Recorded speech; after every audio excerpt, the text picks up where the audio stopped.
Hey everybody out there in YouTube TV land, this is your girl Tara with your boy Jamont. And we're in here. I know the title says Destiny Blockers Part 2, but this may just be a free for all where we just kind of openly talk about whatever comes to our mind, because we're actually pre-recording this episode. So if you get to be a part of the live chat, awesome. If you get to watch the replay on tomorrow at 10 a.m., awesome again. So we're just gonna start, and I guess I'll just be transparent for a moment. So my birthday's Sunday. Yeah. I'll be 33 on March the 3rd. Come on, 3333.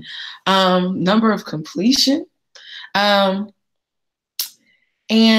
I just really want to talk real quick to people who feel like you have not achieved the level of success that you need to achieve. I think that a lot of times we hit points in our life and we go back and we self-examine and we like, dang, I'm not where I'm supposed to be. But then you get hit by the reality of, no, I actually am where I'm supposed to be. I'm right where God wants me to be. Not a minute sooner, not a minute slower. I'm literally where God wants me to be. And we have to realize that it's a trick of the enemy to make us feel like, oh, you should be here, or even to compare your walk to somebody else's. Because there are some people that get to certain places at the age of 20. Some people get to certain places at the age of 45. Some people get to places at the age of 33.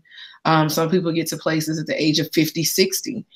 But everybody's destiny and destination is different. Just because somebody achieves a certain level of success that you deem to be successful doesn't make you any less successful. Using my own personal history and testimony, some people may feel as if though I'm successful because of being an entrepreneur and being, a YouTube influencer. That's what we're going to call ourselves tonight, Jamont. Being YouTube influencers and, being ministers of the gospel, people may feel like, oh, you've arrived, like you're successful. And they may be like, man, I hope one day to get to that platform. I hope to one day be that successful. I feel like that's just me walking in my everyday life. For me, I may view, wow, they've got a family, they've got kids, they've got this, they've got that. And you may not view that as successful. You like, man, this is what's holding me back from everything. And that's one thing I hear a lot too. People be like, man, enjoy the single life, because when you get married, it's gonna be this, and you don't have to check with your husband about that, and yada yada yada. Ooh, I wish I was free and single and all that stuff like that. And a lot of times, as a single person hearing that, it can do one or two things. It can make you be like, ooh, well, since it's that bad, I don't want no parts of it. Or it can make you actually long for it, because it gives you a sense of like, at least you got somebody there that's caring, you know what I mean? But you have to learn that everything in life happens in God's timing. And just because it hasn't happened yet doesn't mean that it's not going to happen. You could be that married woman with 5 kids that always wanted to open a bakery or something like that. Just because it hadn't happened yet doesn't mean that it's not a possibility. You could do that. It just may not be God's timing for you yet. And just because, and I know people say this all the time, and it's super cliche, that delay does not mean denied, but it's really true. Sometimes what you're hoping for and what you're praying for may be delayed because God is like, I'm going to give it to you, but I want the blessing to overtake you. I want it to be such a blessing to where you know that this was God and it was marvelous in his sight. So for me, I think that what the enemy tried to do was to paint an illusion of this. You're not there. You haven't obtained as much success as you think you have because you haven't crossed these T's or dotted these I's from a worldly perspective. But I'm also reminded that I'm fearfully and wonderfully made, and that I have nothing to be ashamed of because I have not done what others qualify as successful, but I have done what pleases God. And at the end of the day, that's really all that matters. So that was just my little word of encouragement to anybody who may be in a season of where they feel like, dang, I just haven't, in that reflective season where you look back and you see other people's progress, and then you look back over your life and you just like, man, I wish I could have, maybe if I hadn't did this would have worked out. Even to the point where it'll have you looking back at old relationships. Maybe that was my chance and I blew it. And no, everything happens for a reason. You have to truly settle in yourself that everything that has happened in your life has brought you and made you the person that you are and brought you to this point. And if you don't like the narrative of your life, go to God and ask him to help you get back in position to redirect your life in the way that it should be going instead of the way that it is going. Because I know somebody out there is probably like, well, my life's about to get cut off. And I know that ain't necessarily the will of God for my life. But it could be the will of God for your life to get cut off so that you can learn how to manage your money a little better. Maybe sitting in the dark will help you remember, maybe I shouldn't have bought those bundles, or maybe I shouldn't have been out gambling, or maybe I shouldn't have been doing XYZ. The only reason I mentioned bundles is because it's tax season and everybody and their mama getting bundles. Well, we're not gonna call everybody out right now, but we're not calling them out. I'm just saying. I'm just saying though. Let's show some love. Let's show some love. I'm showing love. Look, I got bundles in right now. You know what I'm saying? But they ain't got nothing to do with my taxes. I don't get none of those. But let me go to some things that you said, and I appreciate you being transparent. But let's go a little deeper. Okay. Go for it. Let's go a little deeper than this. Many of us feel like we haven't reached our goals because we feel inadequate in our life, period. And when you feel inadequate, generally that brings on the thoughts of depression. You get lonely. You get lonely, and this is the odd thing that always caught me about depression. Something that I have dealt with, and I'll be, transparent with that. You're lonely, but yet in your loneliness, when you want somebody around, you push people away. And so we're trying to cheat. We're looking at what everybody else has, and focusing on what everybody else is doing, and missing the fact that they probably are more miserable than you are. Because success isn't for everybody. You know what I mean? That's true. I think it's not for everybody. I think if you look at entertainment, the entertainment industry is a major eye opener for people.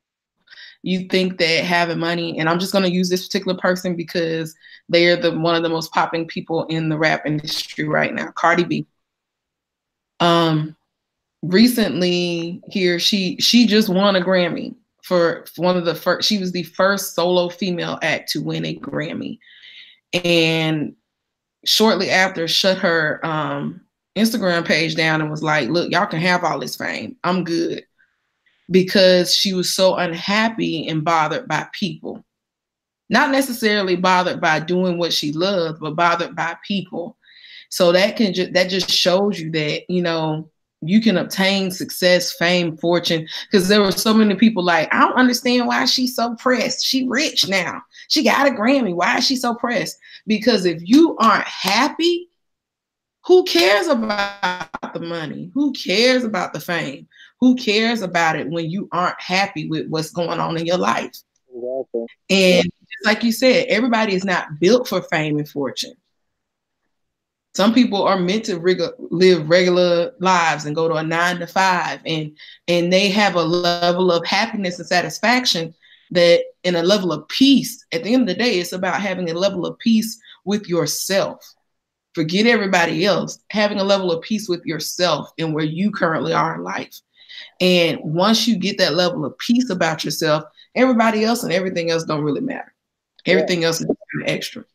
But the reason why people, and I wanted to go a little deeper into this, especially into the depression portion, is because we're so focused on what everybody else has. We're focused on where they're at.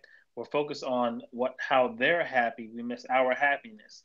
and then we fall into these states of depression, or we feel like we're not adequate enough to be successful. It's not in me. I mean, if you think about it, and I like using real examples. We've been doing this blog for what, almost a month and a half now, right? Mm-hmm. Blogs, video posts, whatever you want to call them. We're not at 1 million views yet. But does that stop? Does that mean that we're not successful? No. It means that we're in the process of building something, so we have to go through the growing pains. And it does not mean that this is not going to be million watch a year from now, or 2 years from now, or 10 years from now. Like it doesn't always happen instant, and we have to accept that we are such a microwavable society that it's really hurting us as entrepreneurs, us as family. Because when we get these families, a lot of people are starting out with a baby before they even get to know who the mother or father of their child is. Right. Because we want everything so instant. I want a baby, so let's hook up. Oh, boom, boom, boom. But you can't stand that other person. You have nothing in common other than your child. So we're in these situations, we're in these predicaments, and we're going through life frustrated and unhappy and depressed and downtrodden because we have not come to the understanding that everything has to go through a process. There's growing pains. I remember me and you were talking earlier today, and we were talking about birthdays, which I'm so excited that you're about to be 33. You're such a young buck. But but we were talking about, and for the longest time, I didn't celebrate my birthday. I went to work on my birthday, like it was just another day. And then I met somebody, and she was like, "You need to learn how to celebrate your birthday because it is important.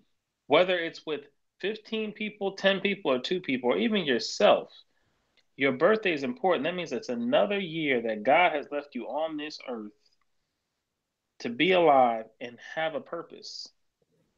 So you have to embrace it. And as hard as it is, because at heart, I'm a true introvert. I have extrovert tendencies. I'll always admit that. But it really showed me, just one person saying that to me, let me know that everything that I do in my life, every day that I'm here is a day that I should be happy and grateful for, and working to make sure that, it's a successful day. Now, is it always gonna be successful? Heck no. Let's just be honest with it, you know. And it's not about it. Sometimes for some people, it's not about faith. It's not about your belief system. It's about the reality of you're not gonna always have the greatest days. You're gonna have bad days, but you got to fight through them and know that if you wake up the next morning, it's your opportunity to have a better day than you had the day before. Why you look like you're so sleepy? I'm listening. I was listening. I was like, this is yeah. insulting. I wasn't So I'm messing with you, because we got to smile more. We got to be happy more. It's not, this world, if we allow it to, will destroy us. It will break us down. We will feel like we are nothing.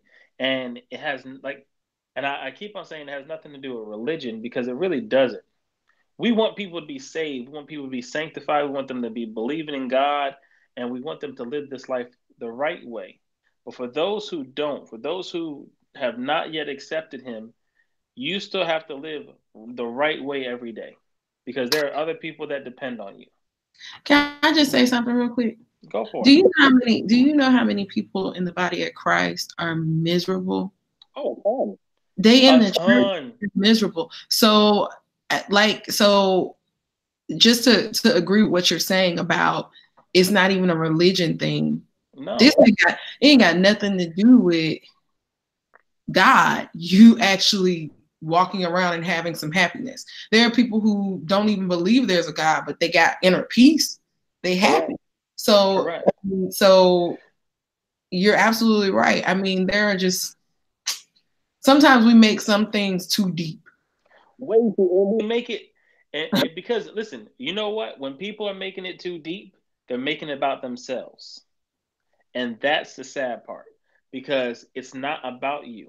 Yes, you're home when you wake up in the morning and you look in the mirror, you're like, "Oh, I'm fly, I look good. You know, this is gonna be a great day, fantastic." That's awesome. But that what you're carrying out the door is for other people, because somebody else needs to see that same attitude that you have so that they can change their attitude for the day. And we get beyond that. We make it so much about us that we forget about everybody else that we're going to encounter. So when you're having a miserable day, what is the famous phrase they always say? Misery loves company. Well, why do they say it? Because whenever you're miserable, you will carry that to somebody else, and then they will be miserable also. And you make sure that they're miserable. You make sure that they're unhappy because you want them to feel how you feel. But what if you have joy? What if you're really at a peace? I mean, then you don't have to worry about those things, and you can always be transparent and not worry about other people questioning you. You know what I mean? Like that's how I feel. Like, you know, like when we talked about destiny blockers, I was like, I got a feeling like we just need to be, you know, have just a heart to heart talk about what's really going on in our lives. You know what I mean? Like what's really, because it's important for us to be open with each other so that we can have lines of communication. Because not everybody that's going to be on YouTube or Facebook or Instagram is going to be real with you all the time. That's You know true. what I mean? That's true. And if we don't take these moments of opportunity to be real when we can be real, we can miss out on a lot of people who needed to hear that we're having the same problems as them. You know what I mean? Like being an entrepreneur is not easy. It's not. It's not.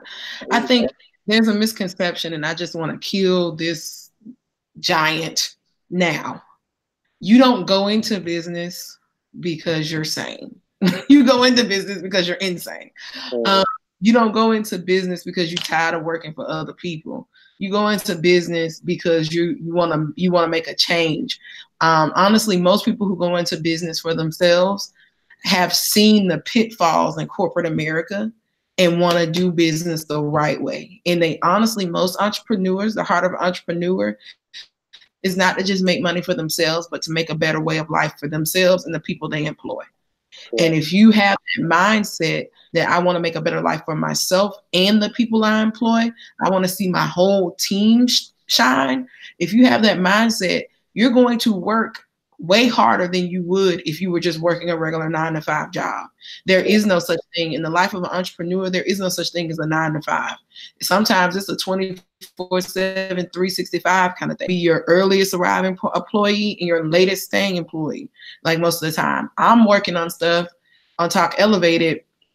Sometimes because there's so much behind the scenes stuff that I'm actually learning and doing, I may not go to bed till 3, 4 a.m. and then have to be back up and go to work at 12 to a regular job. So a lot of times sleep, I don't know what that is. I'm operating off of 4 or 5 hours of sleep because I'm so passionate about getting to a place. I can work now and we'll sleep later, because you have to make sure that your business is at a place. Now, I'm not saying that you work like a workaholic, that you don't get any rest, because on my off days, I rest. But you have to have a mindset of nobody's going to push this harder than me as an entrepreneur. So anybody who's tired of going to work, I wouldn't say I'm going to go into business for myself just because I'm tired of going to work. More than likely you will fail, because you have to push harder. Because at the end of the day, if you go to work, and just think about this, if you work a 9-to-5, if you go into work and you do a half tail, I'm trying to think of another way of saying it, but if you do a half tail job and it's a call, we'll say it's a call center. If you only answer, your goal is to answer 80 calls a day. If you only answer 45, them other 50, those other 35 calls are still going to get answered because there's other people there. So you sucking for that one day doesn't necessarily affect the bottom line. But if you're in business for yourself and you suck one day, it's going to affect your bottom line. So you can't just say, I'm tired of working for people, so I'm going to business for myself. You can't do that, because every day you're going to have to be spot on. So what you're saying, T, is that you have to have a level of commitment. Yes. You have to have a level of humbleness. And you also have to have a level, well, not even a level, you have to have a higher standard for yourself than anybody else. Correct. And these are all personal. Those are all things not only just your business that you should be doing that, but your personal life. Are you gonna be, if you're single, are you gonna be the best single person possible? Are you gonna always set a high standard that when people see you, they know who you are and they respect you? Are you gonna be a humble person who doesn't think that I'm the dopest person in the world, so come see me? Or are you going to be humble and want to help others and let them see how dope you really are? Like, these are all things that you can take from your personal life into your business life and vice versa. I don't want to work with somebody who has a stinky attitude. I don't care if you have the best deals in town. If your attitude is funky as a person, I don't want to have nothing to do with you. And that can make or break a business. I got an example. So I went to get a car. This was before I got my Camry. I went to get a car and I went to a dealership, and because I was African American, the dude just assumed that I was going to have bad credit. I was only going to be able to get this particular car, and this car I needed to get a car with the most rebates, not knowing I already had my bank in pocket. I was going to the dealership just to pick out a car. Went in, guy gave me his name. He was like, so what you looking for? And I was like, well, I'm just looking around right now. I haven't really, seen a car that I like or what have you. And so he was like, well, let me show you this car. I was at a Kia dealership, and he showed me, I want to say it was I think that car is called a Rio, little 4-door car.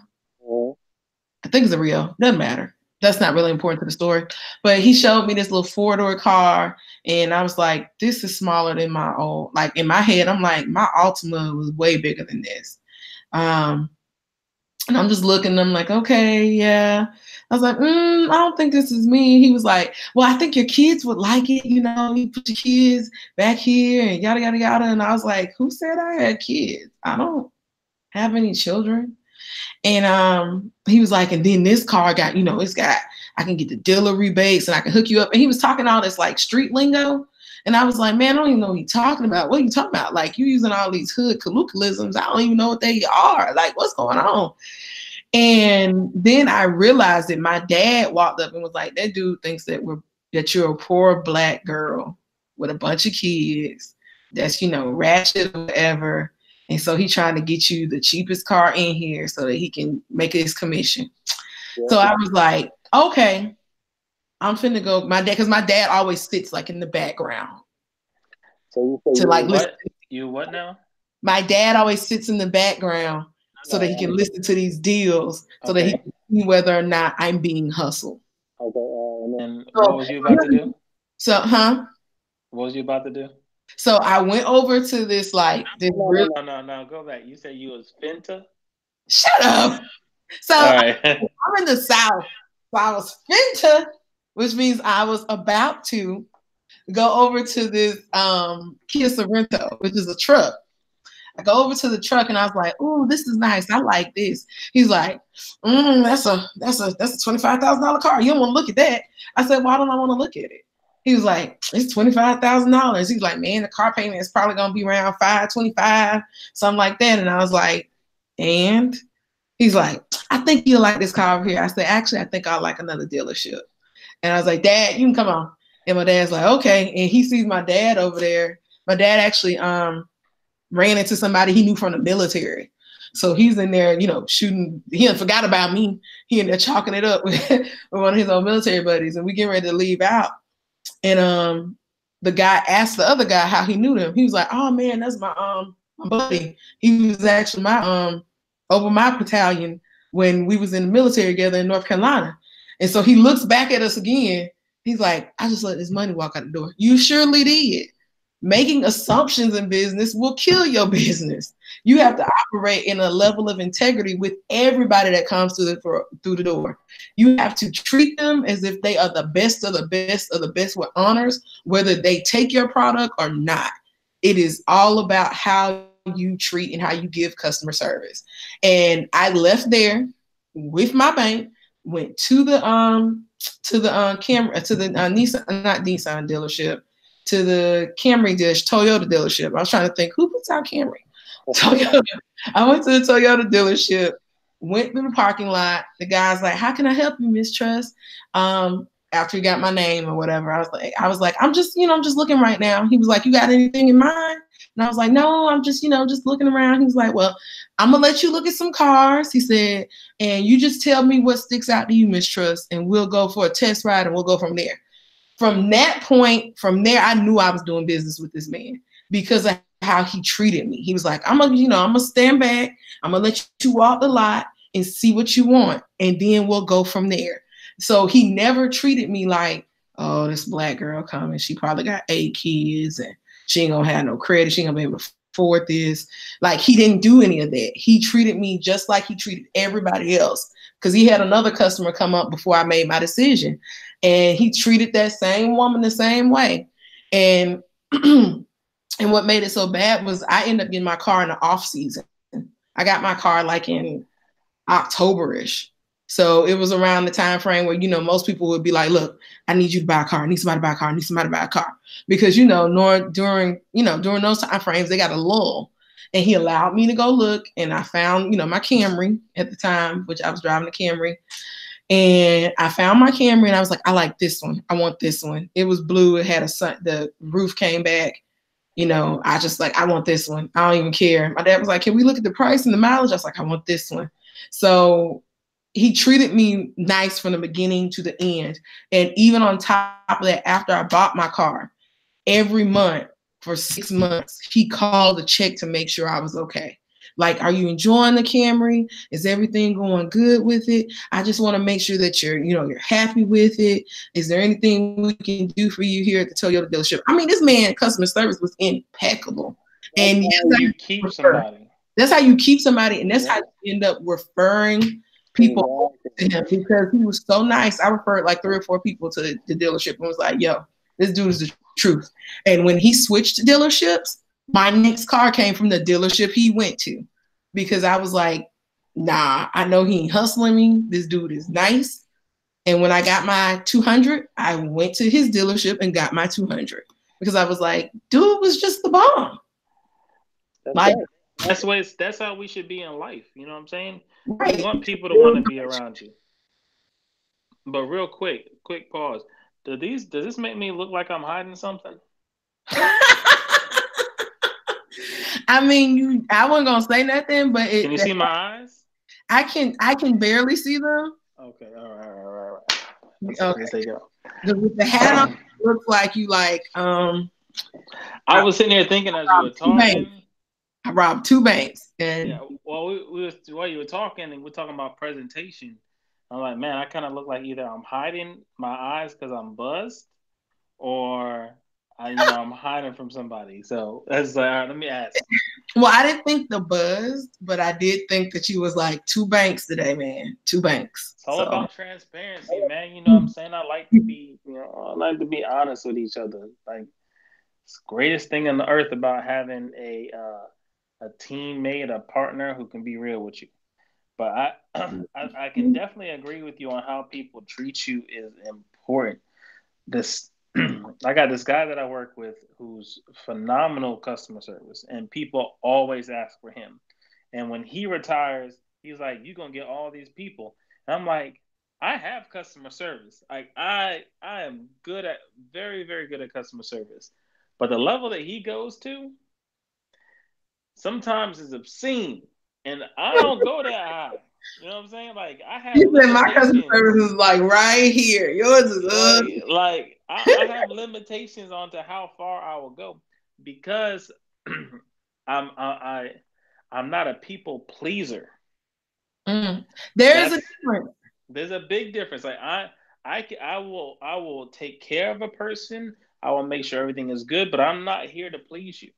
Like, my job is to take care of what you came in here for.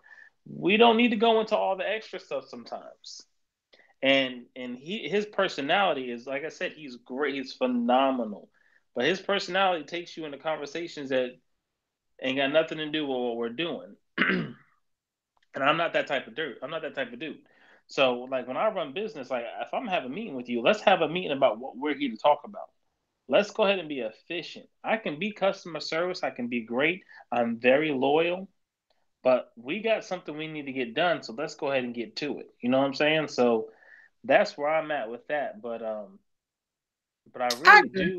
really do think that, this day and age with our generation, it is very important for us to be transparent with each other, for us to be open and honest with each other, and understand that you're gonna have rough days, you're gonna have, really good laid back days. Like, tomorrow's gonna probably be the roughest day of this week for me, because I have to get my big behind.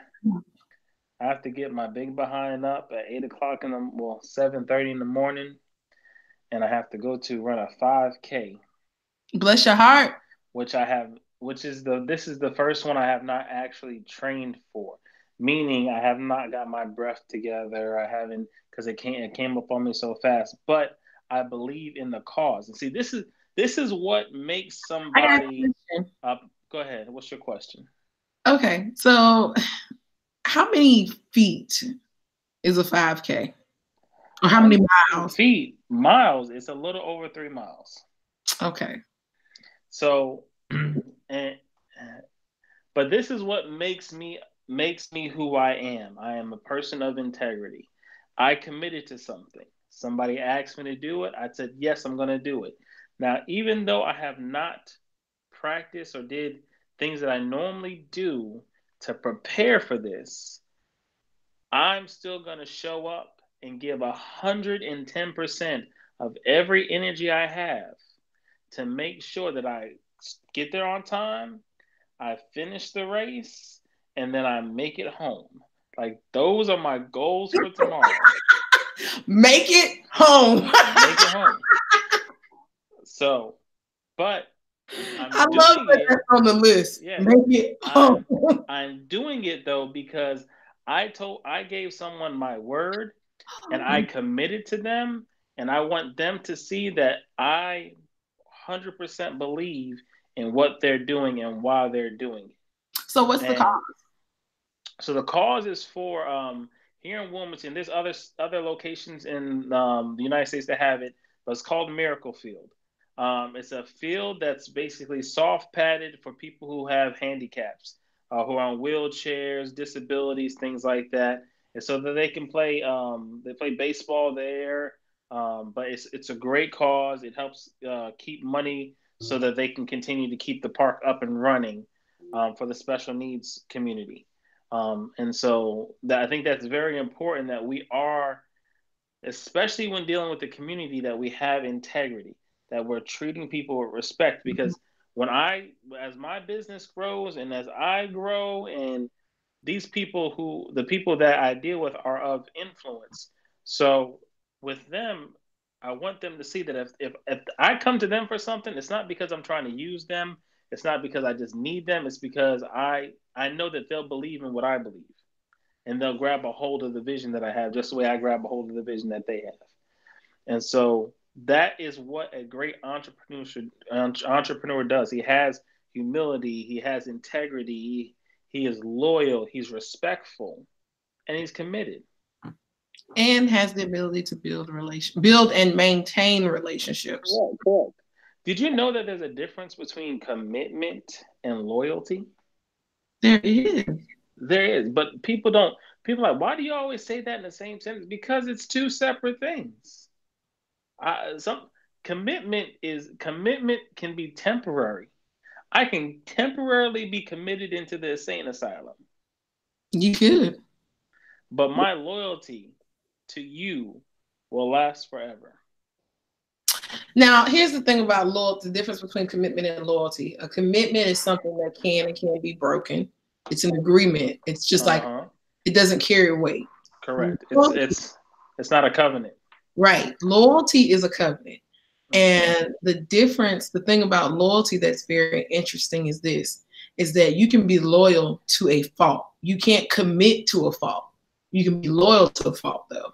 And what it means is that you can't commit to a fault. What I mean. No. I'm talking about the loyalty to a fault. I don't think there's any fault in the loyalty. I think that the issue is that the other person has the fault because they're not truly in covenant with you. So the loyalty that they're saying is not real loyalty. Oh, somebody yawning. I yawned.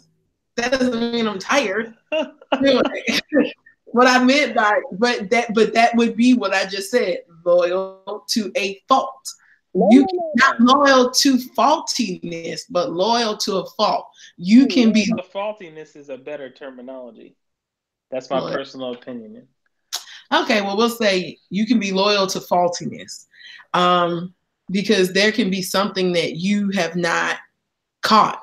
You didn't catch it, and you're being loyal to something that isn't being loyal to you. Correct. Or you're being loyal to something with the assumption that the situation is one way and it's not. I'm going to tell this story because I learned it in business class yesterday. There was a business deal between three parties. We're going to say party A, party B, party C. Party A and party B were party A and party B were in cahoots with each other. But they could not come to a contractual agreement with each other, right? Mm-hmm. So what they decided was, because the liability was just too much. So what they decided was, we're going to find a sacrificial lamb, a naive person, and we're going to get them to come in and, unbeknownst to them in the contracts, make them liable for everything. We're going to spell it out in the contract, but we're going to throw this signing bonus on it so that they don't realize. We'll hope that they jump to the signing bonus and then just sign this contract. Now, for people who are listening, they're like, oh my God, they're so deceitful. But business is done like that all the time. All the time. So that's why you got to make sure before you sign the dotted line, you have read line upon line, precept upon precept, amendment upon amendment. And if you feel like you don't understand what's going on in that document, get you a lawyer. Don't sign it, get you a lawyer. And if somebody tries to pressure you into signing something, you need to tell them, I'm going to need some time. Well, if you don't sign it today, well, I guess it won't get signed. I don't care how much money it is. Don't ever allow somebody to pressure you to put your signature on the line. Because if they are, I'm just telling you right now, chances are they hustling you. Just flat out. Because nobody's going to give you something and have a legit business deal and not allow you to have the opportunity to review it fully. Nobody's going to do that, especially if it's legit. They're not going to do that. Cool. But anyway, back to the story. So they bring in company C. Company C, they're like, okay, so what we're going to do is you're going to do business with company B for company A. So company C is like, okay, and they're like, we're going to give you a signing bonus. So here's the draft, and we'd like for you to sign this contract. He looks at the contract and he's like, I don't know. There's a couple of terms in here that I don't know. They was like, well, we just need like a good faith signature saying that, you know, that you're okay with us starting this contract or whatever, and we'll just amend it as we go along. Well, this person was smart enough to say, I need a document that says we will amend this contract before we officially do business, but I am interested. So they got a legal document together that said that. So he was securing that. He signed that. They signed it. So they are going through contract negotiations. And just so you guys are aware, every time the terms change or you guys agree upon something, the contract needs to be rewritten. A lot of times people try and put little notes on the side. That whole contract needs to be retyped out with whatever amendments that you guys have agreed to in the actual contract. So he goes to his lawyer and he has a copy of the original.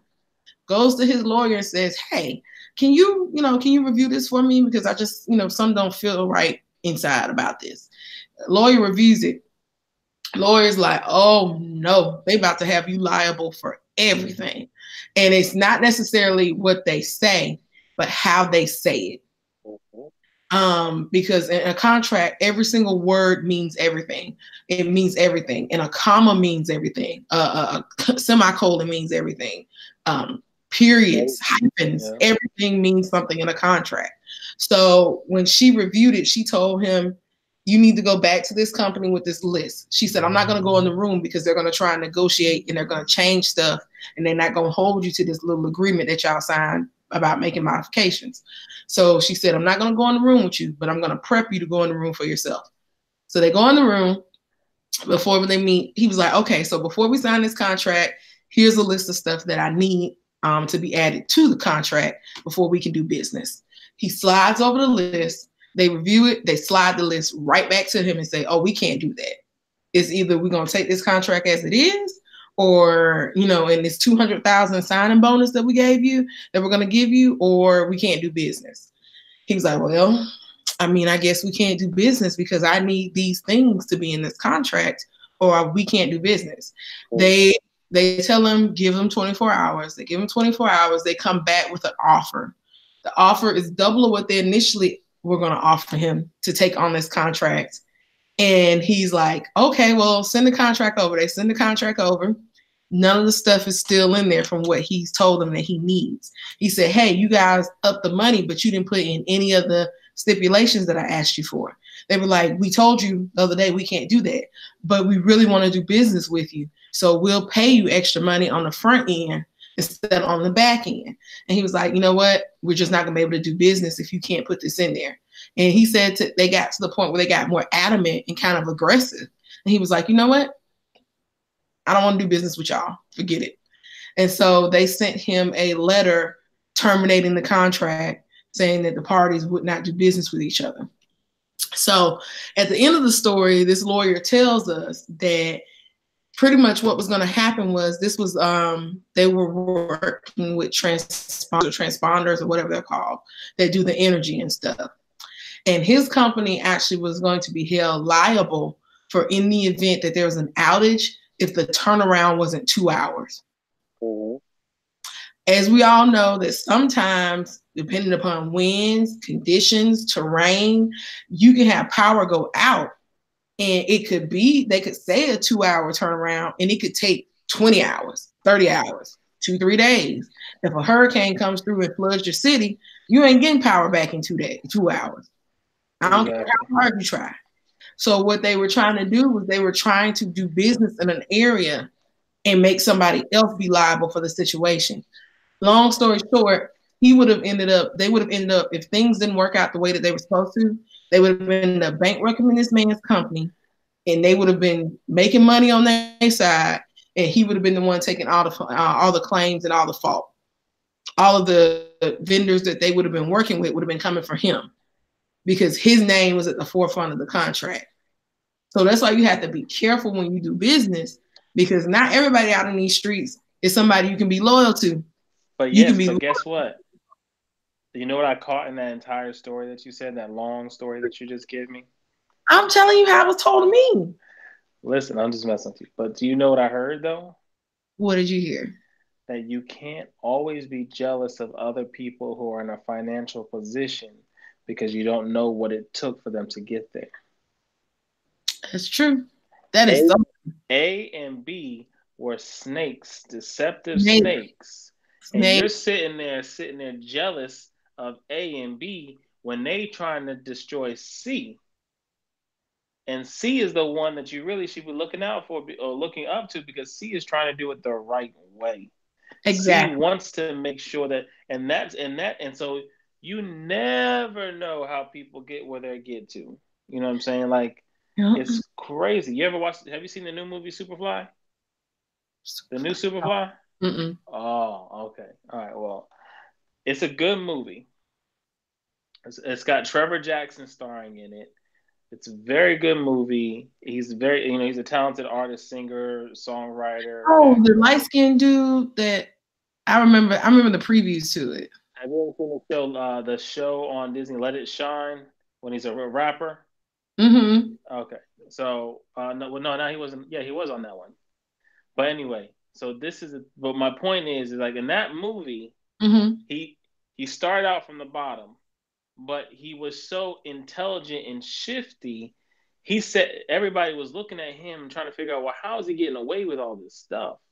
Not knowing the backdoor avenues that he had to take, the people he had to pay off, the people he had to lie to, like who he had to deceive so that he could be wealthy, so that he could get out the project, so that he could move away. But he had to do all this stuff and he had to hurt people. He had to lose friends. He had to lose people that were close to him. And we want to sit there and be jealous and like, oh, woe is me. I can't believe I'm not there yet. But you have no idea what this fool was doing. No idea. You It's right. crazy. You know what I'm saying? You don't know. You don't know. And then on top of it, and then the secondary thing is you don't know. Like we talk about the negative, but also on the positive. You don't know how many sleepless nights somebody has had in order to get an invention off the ground. You don't know how Mm-hmm. much debt they had to go in to become successful. Because what's the saying? Scared money don't make money. That's what they say. You gotta invest in things. You gotta invest in yourself. You gotta invest in your product. You gotta invest in books. People don't do that. Invest in books. Read a book. Books are your friend. Go to class. Take take courses. You don't have to be going for your degree in order to take a course to learn about something, but you got to sacrifice some. You got to sacrifice some money. Because at the end of the day, it's so funny that you would say that because we'll invest in everything else. People love to invest in get rich quick schemes. People love to invest in side hustles. But why wouldn't you invest in something that has a proven track record of success? If you're Exactly. going to go into business, why not take a business course so that you can learn how money is supposed to work? Why not go down to like your government offices downtown and see about what they do with the small business, agencies or stuff like that to actually see what they can do for you. Because there's a lot of stuff that don't require a whole bunch of money that you can actually learn a lot of stuff from for free. Like a lot of stuff the government gives away for free. We can talk about our government all we want to, but we have not because we ask not. And there are certain things that you can, if you just ask about, you can get from them for free. But people don't want to do that. We rather sit and twiddle our thumbs and be like, man, won't nobody help me. Sometimes you got to help yourself. Woe is me mentality. Woe is me. Oh, woe. How so many people looking for their 40 acre and a mule still that they missing out on the millions of dollars that's sitting out right in front of them. Why You take know 40 acres and a mule when you can just own the land? exactly. And think about it. What is 40 acres going to do for you? If you don't know how to cultivate the land, what is it going to do Right. for you? Just sit out there and If rot. you can't afford to put if you don't know how to utilize a mule, if you don't know how to properly take care of a mule, that mule isn't going to do anything for you. So if you don't equip yourself with the tools, then when you hit that successful lane, like that's why so many people who start out rich go bankrupt because they don't know how to manage their money. You know, MC you Hammer. can you can be broke, but the crazy thing about MC Hammer is 100%. He hustled to get where he was at. And then there were situations that where he may have made poor decisions, but is MC Hammer broke again? No, because he learned from his first mistake. But we are so fail, fail, fail, fail, fail, not realizing that that failure can be a stepping stone for you to reach your next goal. Like, come Mhm. on, let's really start to analyze what we're doing because I'm telling you, I'm tired of seeing everybody walking around broke, busted, and disgusted, worrying about everybody else and what's in their pockets instead of worrying about what's in theirs. Because I'll be one to talk. Like I started out like I had a good credit score at one point. I made some horrible decisions, and I didn't pay off debts. I was robbing Peter to I was what did somebody say the other day? I was Robin stealing. Peter St. Paul. No, no, no. I was robbing Peter, stealing from Paul, and then trying to pay the rest of the bills. Like I was. That's what I was doing, and it took me so like I got so long. I got to the 400s, and I was like, I ain't never gonna see. And I seen the 400s, and I had to build myself back up so that I can now do what I want to do as a business owner, as an entrepreneur, as somebody who wants to. I have artists who have music that needs to be put out. I have we have places I have to go. I have conferences I need to go to. I have concerts I want to experience, not for just the fact of going to a concert, but so that I can learn how to put on a concert properly. Like people don't. That is a. I'll pay $35 to go see PJ Morton in concert. Why? Because he teaches you how to engage with your audience. He teaches you what perfection is when it comes to music and sound quality. He teaches you perfection when it comes to vocals and how to pick a venue. Like these are things that you can learn for paying $35 to show up to a show. Mm-hmm.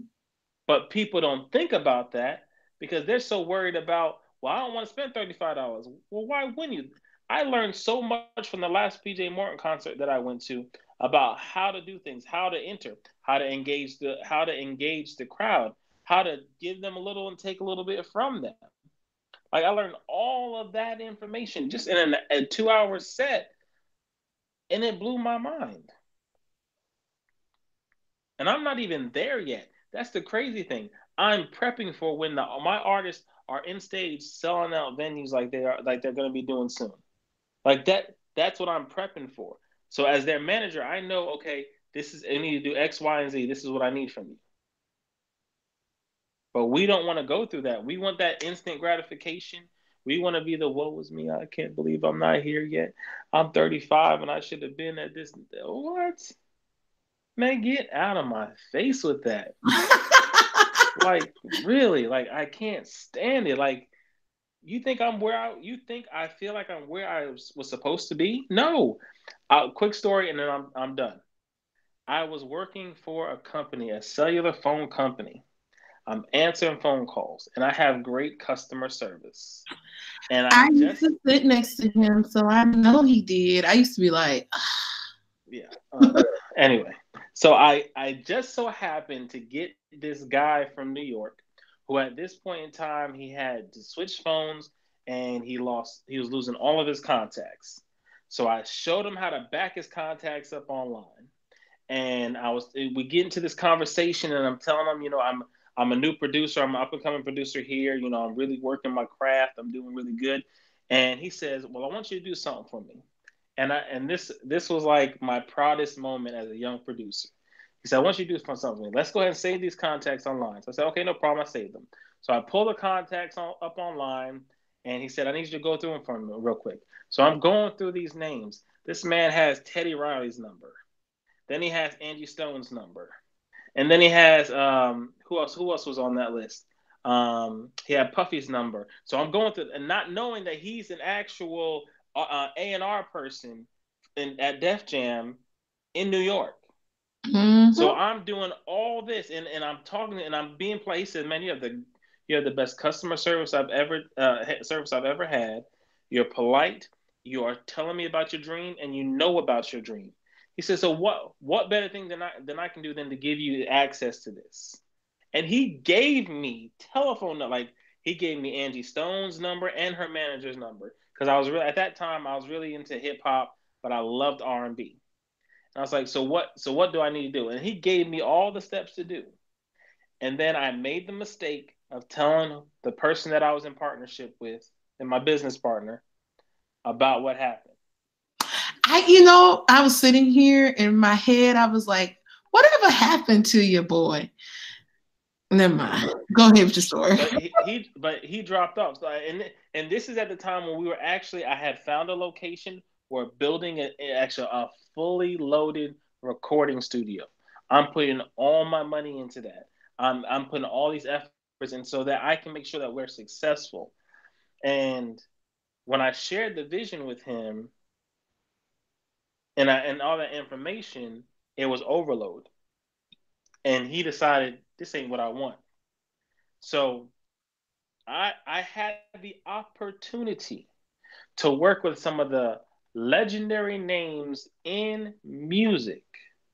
But because I had lined myself up with the wrong partner, I lost it all. And these are things that we have to deal with.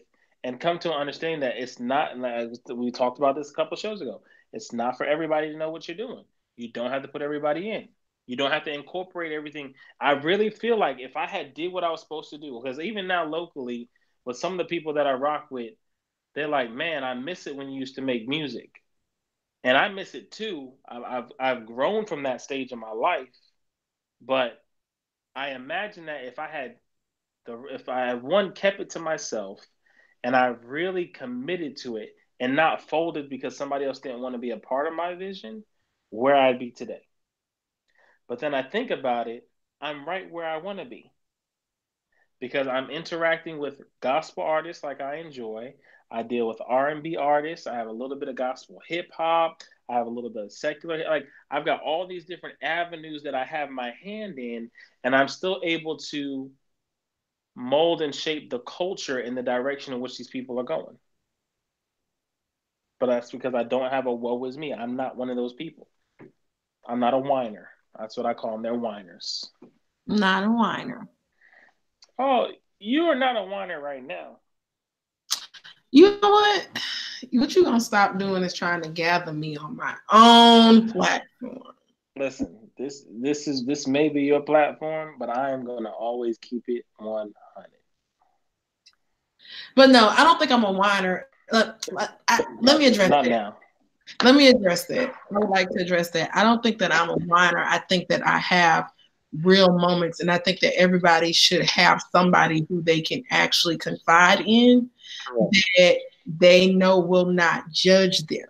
Correct. Because if you're walking around here pretending like, oh, I got it all together, don't nothing affect me, you are about to explode. You are the type of person that's gonna blow up something or shoot up the next mall or whatever. Or will have a mental breakdown that you will have a hard time recovering from. Right. You're gonna be like, I'd rather speak that. I hate you so much. Yeah. You know, like this is the thing. Like being able to be transparent is one thing with other people, but being transparent with yourself is even more beneficial. Right. And you know, not that you're not. I'm not. And you know, I just be. We could joke with each other about that. Like I don't call people whiners, but in real fact, when people come to me and they're hitting me like these, oh, I can't believe I'm not at this point in my life, or I can't believe I'm not at this point in my life. I'm like, but are you where you're supposed to be right now? Because some people are runners. Some people, every time they get close to something, they run.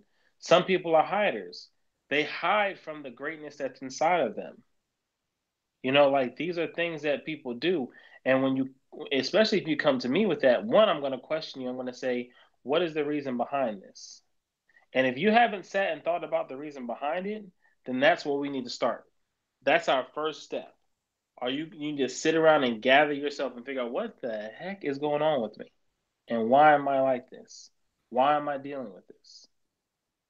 Because honestly, you don't have to unless you want to. That's true. You don't have to deal with stuff unless you choose to.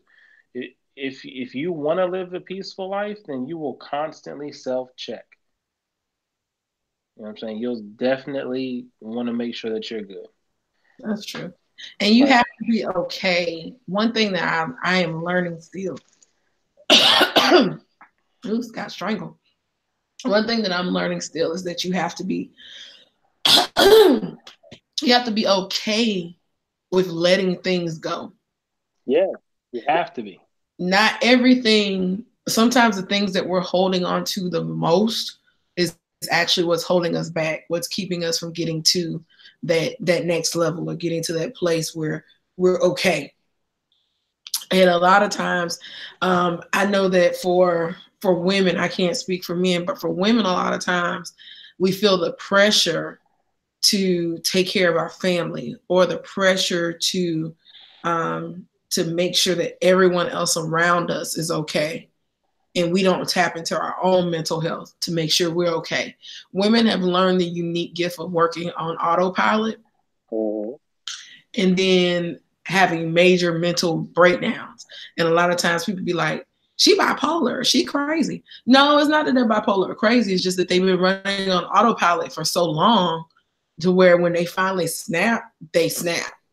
And it's not, and sometimes, a lot of times too, for women, the worst thing is that most of the time it's never in a good moment. You never have your mental break in a moment where you can recover. Nope. It's always at the highest peak of your life. Yeah, it's always in a place in front of people, and you just like, oh my God, there's no amount of I'm sorry's that can allow you to rebuild a relationship or a connection. You just end up being stuck where you are. That's why it's so important to have checkpoints in your life where you're like, okay, I've been doing this, I've been doing this, I've been doing that, I've been doing this, I've been doing that. Okay, let me stop. Let me do, like you said, let's do a self-check. How do I feel? How are my emotions? Do I feel like I'm running on empty? Do I need to talk to somebody? Like, we need to get to a point where we're not scared to say, hey, excuse me, I've been doing a lot and I need a break. Cool. That's everybody though, not just women, but definitely everybody. You're absolutely right. That's everybody. But I'm just talking about how, well, I guess, like you said, it is everybody. Because I know men, for the most part, have been taught to never show emotion. Correct. So for men, man, hear me roar. So I know for men, that's why most men end up with heart disease, because they have not been allowed to get stressors off of themselves. I can't agree with that, but I mean, that's statistics. Those are statistics. Like, you can go there. I know that's statistic, but let's be 100. It ain't because they don't know how to show their emotions or that they don't have emotions. It's that, yeah. You know what? I'll take that back, because it's genetic. It's a genetic thing. It's not even a learned behavior anymore. It's become so learned that it's genetic. Because there are many of men who have parents and fathers who give them hugs and show them love and compassion and wrap them in their arms, and they still don't share their feelings. So I think it's become a genetic disposition, unfortunately, in the male species. But now, so I digress. All right, so let's go back to that. Would you say it's genetic, or would you say it's a generational thing? Nope. I think that generational curse has.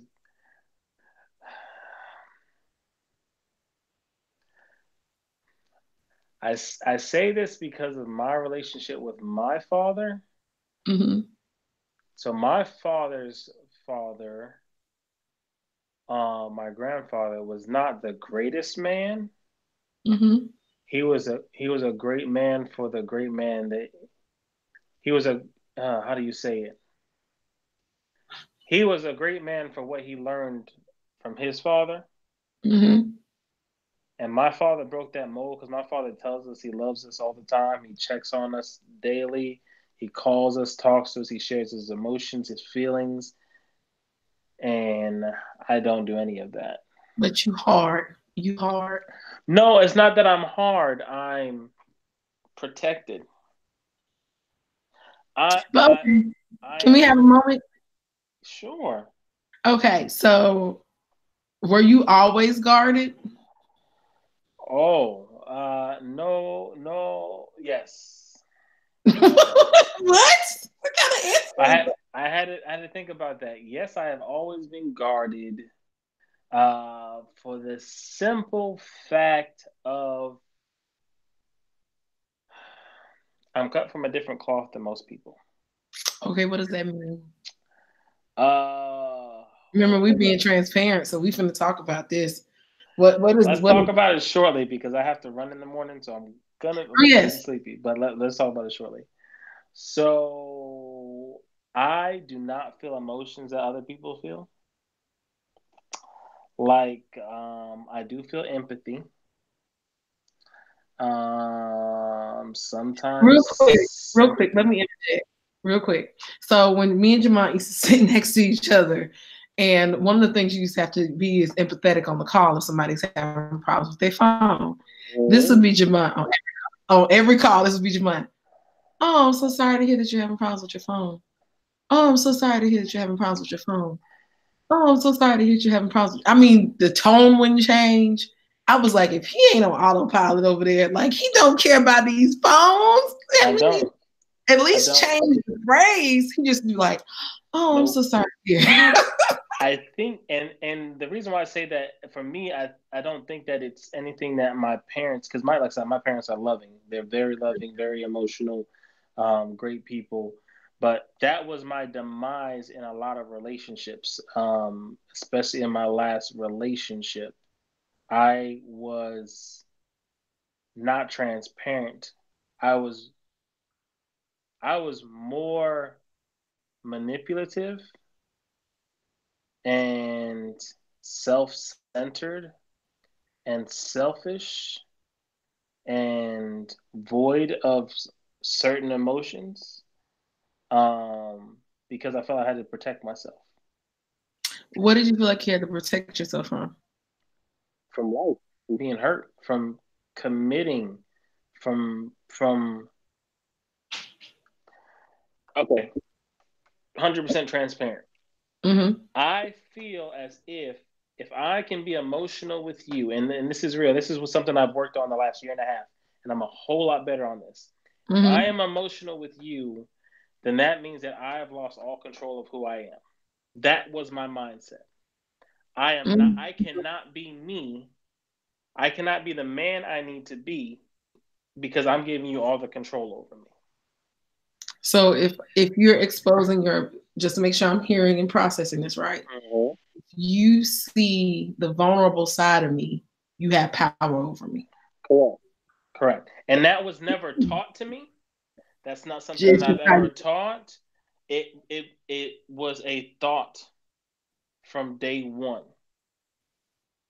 Because I was like, I'm like that with my mother and my father and my brother. I don't show emotion. I mean, it's very rare that you catch me emotional. I think the one time as I got older that I got emotional was when my dad was going through his knee problems, and I seen him cry because it hurt so much, and I never had seen him cry like that before, and so that hurt me. But other than that, I was able to compartmentalize and say, like, you know what, it's just life. You just get over it. And I had to come to an understanding that that's just me trying to control every aspect of my life. I can't do that. It's not beneficial to me, nor is it beneficial to anybody else that I'm around. I would find myself like that with my kids and be zoned out. Like they can having a full conversation with me. And like, daddy, daddy, daddy, and telling me something exciting, and I'm zoning out because I have lost all awareness of compassion and empathy and any feeling right there. I love them. I love them at the time. Like that's the one thing that I can say. I do show love well, but I don't show the emotion of love well. And that's a key thing that I had to get over. But I'm great now. Like that's not an issue for me because I had to go through some self-check. Be like, why keep on losing these people? Why does nobody want to be around me? Because you're mean. I'm just playing. Why am I always worrying about what? And it also came to the point, why do I always want to hurt myself? Why do I always wish I'm not alive? Why do I always wish that I'm not around anymore? Like I had to actually analyze that and realize, holy crap, you're putting all this stuff on yourself. You're not giving up power. You're just allowing somebody else to share in the dopeness of who you are. So it took a little while, but that's why I say I don't know that it's actually all curses because I don't feel like it's a curse. I feel like it's something that's just in my DNA that I had to develop through.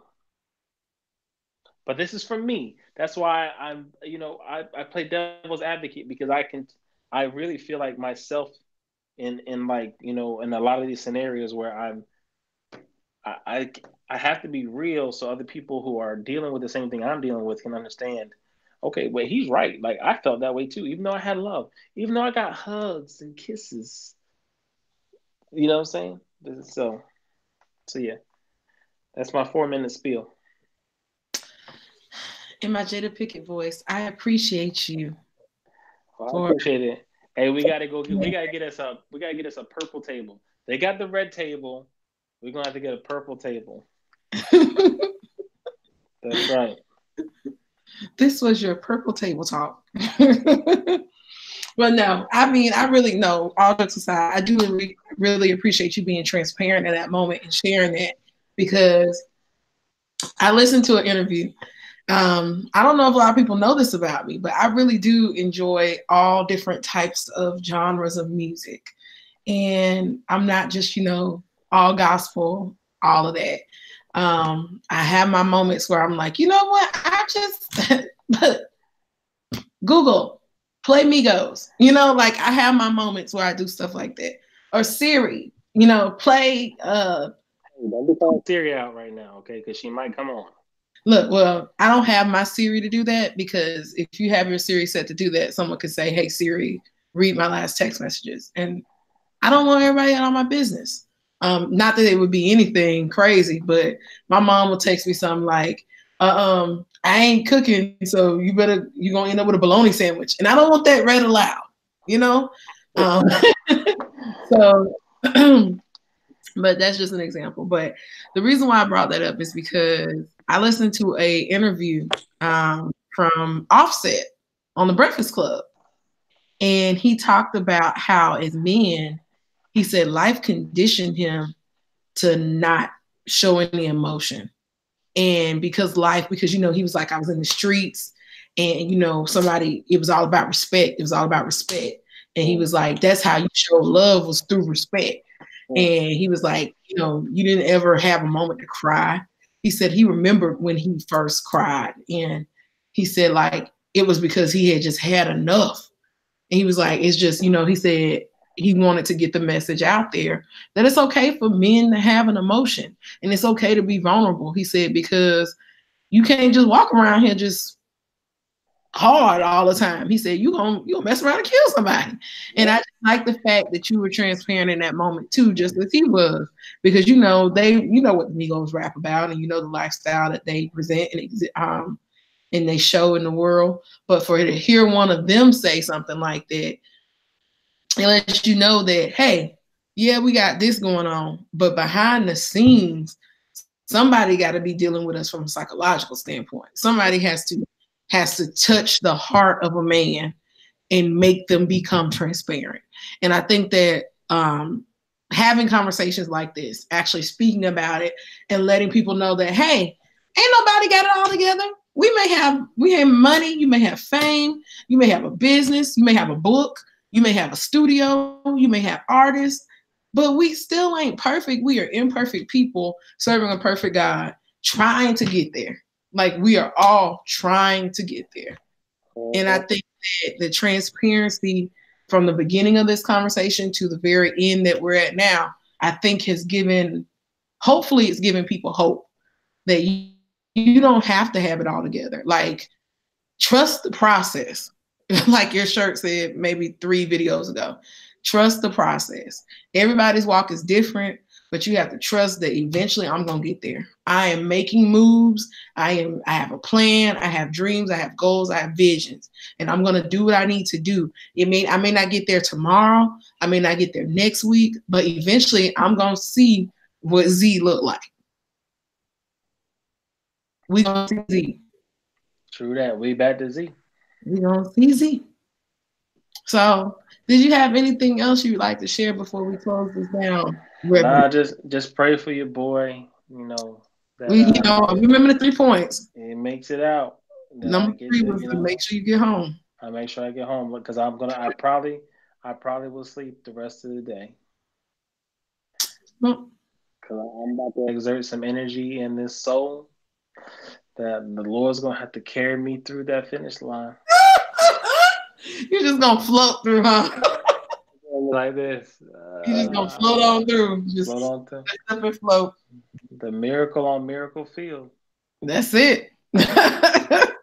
Look, I pray they have oxygen out there. That's all I'm gonna say. All will be well. All will be well. Well, thank you so much for joining me tonight, Jamont. Thank you guys so much for joining and watching and listening. I know that we typically do these live where you guys can comment and all that jolly good stuff, but as you know, Jamont has to run his 5K tomorrow, and we just wanted to make sure that we gave you guys the goods and nothing that was rushed because we do believe in operating in the spirit of excellence. So thank you. Please make sure that you share, like this video, subscribe to the channel, click on the little bell so that you get the alerts whenever we go live. And again, thank you so much for choosing Talk Elevated to get your inspiration from. We hope to hear from you guys next week as we continue the Destiny Blocker series. And I honestly think that even though we said we weren't talking about Destiny Blockers, all of this is pretty much things that can block your destiny. We just dealt with it from a psychological standpoint tonight versus physical things that block your destiny. So when the destiny blocker is you, make sure that you think about your mind and you renew it and you fix it. All right. Good night, everybody. Peace out.